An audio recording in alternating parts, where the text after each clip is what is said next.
அம்மா, நான் வெளியே விளையாடிட்டு வரேன்.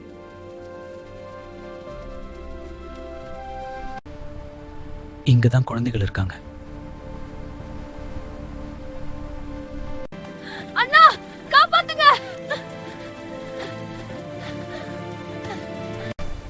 பயப்படாதீங்க, நான் இருக்கேன். இந்த குழந்தைகளை விடுங்க.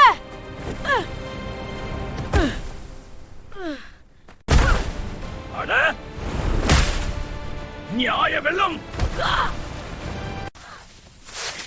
வெளியே ஓடுங்க, சீக்கிரம். நல்ல வேலை முருகா. கும்பலை இழுத்துச் செல்லுங்கள். அதை உள்ள கொண்டு போ. எங்கள் குழந்தையை காப்பாத்தினியே. சரியான நேரத்தில் துணிவுதான் வெற்றி.